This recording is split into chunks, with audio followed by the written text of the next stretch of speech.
Hey, today we're going to talk about the strategies to help you sell in a transitioning real estate market. Although the market is less conducive on selling for a new neighborhood high price, buyers are still out there looking for the right home. There may be fewer buyers and more houses on the market for sale for buyers to pick from. However, it doesn't mean you need to put your goals on pause. My name is Wilson Leung from Own Real Estate, and our firm has successfully helped over 200 families, specifically sellers, navigate the Bay Area market in the last few years. Let's jump into some of the specific thoughts and strategies to help you navigate the current market. The first strategy is switching our expectations from thinking we can sell within a week or two to it might take longer. We are in fact expecting to and planning to stay on market for a bit longer than what we used to. In a market where buyers have more choices, instead of us expecting we can fit all showings within a 2-weekend period or a 2-week period, we are leaning towards reviewing offers on week 3 or week 4. That way we can get more views if it's going to take more time.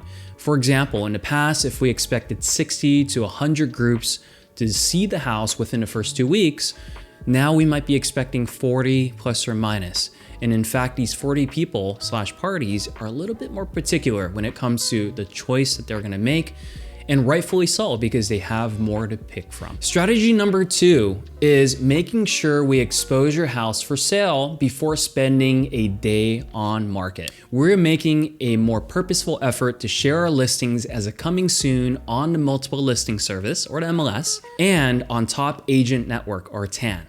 In the past, the best offer was typically received at our offer deadline after 2 weekends of showings. With the current rate environment increasing the amount of inventory because the absorption rate for the housing is taking longer, we find that it is more important to have a bigger window of time of exposure.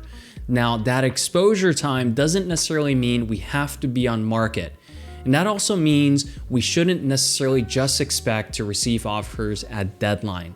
If we do get something as what we call a preemptive offer before our pre-established deadline for offers, we should seriously consider it because number 1, these buyers are probably very serious, and number 2, they moved forward. We should respond with a written counteroffer because they are committed.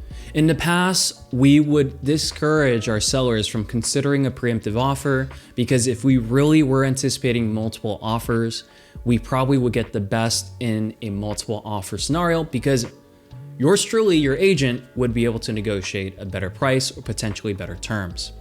But now, a preemptive should be seriously considered. Strategy number 3. We are monitoring the market on a weekly basis to see what adjustments we may need to make.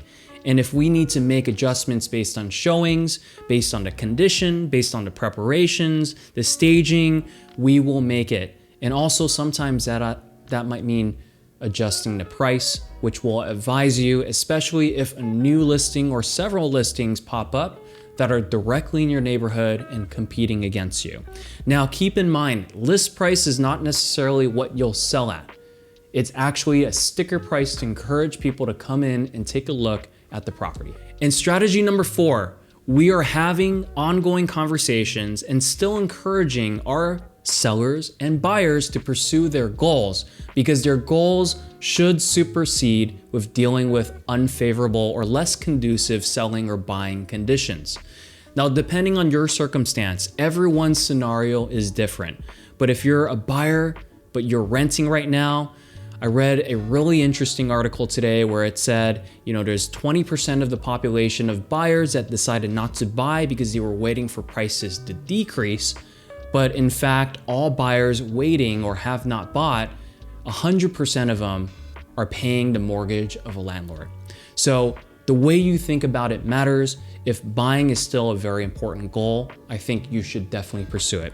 Now on the sell side, if you are selling and moving for a reason to be closer to family, your loved ones, for a relocation for your job, and you might be selling and buying simultaneously, well, usually the pros and cons outweigh each other. So depending on the conditions and circumstances, I'm happy to chat more with you to troubleshoot if it really makes sense or maybe it doesn't make sense. And strategy number 5, Especially for sellers, we are still encouraging you to present a well-prepared home. A nice home in a higher inventory market will still sell for a premium in that respective market. It will still attract the buyers that are looking for move-in condition. Buyers are comparison shoppers and will look at every housing option they have. If they are going to be more specific and particular in their choices, you want to stand out for the right reasons, not the wrong ones. And strategy number 6 is to talk to your local professional to troubleshoot a potential simultaneous move if you're selling and buying at the same time. Depending on your circumstance, as in, are you selling to move out of area, which means you're selling potentially a bigger price point asset and buying something lower? Or are you selling your first home, let's say a condo, and moving to something more expensive? We should talk in detail about the percentage increases or decreases in housing prices and how it affects the numerics. So the actual numbers. Does it make more sense in an appreciating market or one that housing is losing its value? And those are some thoughts and strategies that we are employing to help our sellers sell in this transitioning market. If you have specific questions for us, or if you have comments or feedback for our strategies, please let us know, comment below or reach out to me directly. Thank you so much for watching.